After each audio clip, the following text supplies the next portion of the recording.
founder of Anaptyxi, the coach, investor, and philanthropist, and also a board member at Angel, and also a core team member of Hyderabad TEDx. So I got a long time really to get to the name of Anaptyxi. So what made you get that name? Well, I've been a sales and marketing person, and to me, it's important to be able to convey what you do in the name. Anaptyxi is a Greek word which means growth, and that's what in our company we signify, that we work with individuals and companies to help them garner growth. So that's the objective of Anaptyxi, and that's why Anaptyxi. Okay. I must say the first initial attempt of yours is very catching because we get a lot of time, get used to your name and very good thing there. But when you say you're keen about people, you're keen about sales, and what interests you to coach them, what motivated you as such? Well, I've been in the corporate world for 30 years. I've seen that a lot of individuals have phenomenal potential, and a lot of times that potential is not recognized and hence not appreciated and not brought out. And I think that's the key that I want to focus on. And I've been through training as a coach to understand that all humans in their brain have solutions for all the problems they have. It's just that we are not trained, or we are very uncomfortable to go to those parts of our brain where the solution lies. And I think my job as a coach and as a mentor is to take people to that side where they can find their own solution. So we work with people to find their own solutions, and our belief is that every human being has outstanding potential. We just got to help him recognize his own potential. Okay. When you say you're a coach, it can vary. I mean, the genre of coaching any individual varies from, as you said, a little kid to whatever age it can be. And when you say it's a coach, there's a lot of personal attention a person would need. And how do you address to this personal phenomena of this coach aspect? Actually, coaching is all largely personal. It's all one-on-one because it is about setting your goals. It is about setting your challenges and how do I overcome those challenges. So it is all personal, and hence it doesn't matter. I can coach a school kid, I can coach a business corporate executive, I can coach a CEO, or I could coach a housewife. It doesn't matter because it's about the brain and it's about the individual. Okay.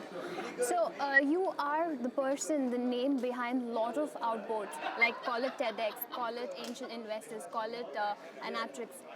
You are the name behind a lot of outboards. So how do you tend to manage all of these boats on the same tide? Well, I guess it's just about getting into the discipline and having the passion. So I think those are the two key ingredients to be able to manage multiple hats at the same time. So I do all of these things because each of them has a passion.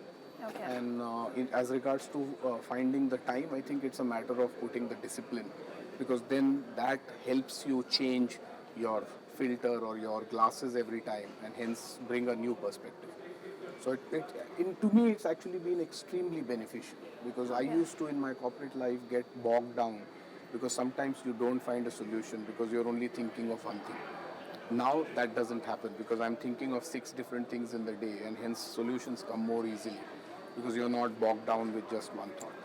Did you ever find a need for a coach for yourself because you're into so many things? What keeps you motivated as such? Well, I did. The journey for me started when I got personal coach. Okay. So that's when I understood the power of coaching.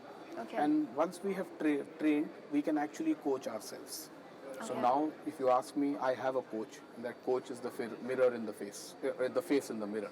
So every morning I can stand in front of the mirror and coach myself because coaching is about asking difficult questions. Okay. So if I've learned to ask difficult questions, I can ask myself the difficult questions, and that's what coaching is about. Wow, that is more getting into introspection, wherein how do you stand in front of other people as a coach, and also for yourself, how can you coach better for a person? That's a great introspection. How do you find your relate to Thai ISB Summit here? I think it's a great format because, in one location, one event, multiple tracks are happening. Investor Connect is happening, Mentor Connect is happening, pitches are happening, Guardian Angel is happening. The who's who of the industry are here. And I think in that sense, it's a very, very great format. I've been participating in this event for the last few years, and I think it's one of those events where everyone looks forward to come here. Whether I'm an investor, whether I'm a mentor, whether I'm a new startup, whether I'm an established startup, or whether I'm a corporate executive wanting to switch. This is one platform which gives me exposure and connects to so many people that it kind of enriches me at the end of the 2 days. So I think it's a excellent format in that sense, and I'm sure it'll benefit a lot of people in the ecosystem. Under the cap of a coach, where do you see the place of being a coach in the startup ecosystem? I think currently the way I see it, has been 2 years that I've been in this space of being a mentor and a coach.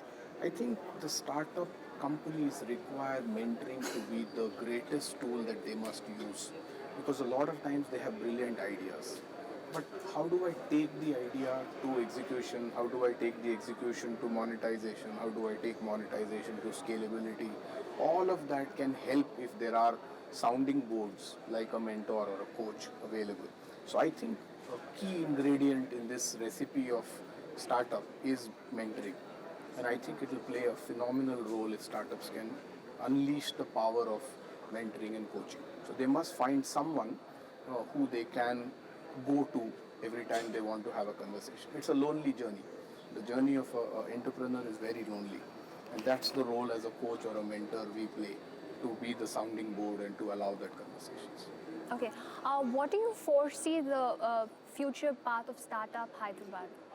Startups in Hyderabad, Startup Hyderabad. I think that's an very interesting juxtaposition, that startups in Hyderabad, for which Startup Hyderabad is playing a critical role. I think we are at the center of a lot of development happening around the country, and it's all about the ecosystem. And I think I've lived in multiple cities in the country. I think Hyderabad has the greatest opportunity to be able to leapfrog, and incidentally, that's an interesting theme to have at the ISB event today. That leapfrog is possible because the ingredients of the ecosystem all seem to be here. Whether it is the government support, whether it is the availability of fund, whether it is the availability of people, whether it is the thinking ability, whether it is the connectivity of the city to the rest of the world, whether it is the weather of the city, at least for 10 months in a year. I think everything is kind of right here. And I think in that sense, we are at that position where we will leapfrog to be one of the best startup destinations in the country. Okay. This was Viiveck Verma from Startup Hyderabad. Thank you, Viiveck Verma, to helping us be here and showing sort of light on all the happenings out of your startup. Thank you very much. Thank you for having me over.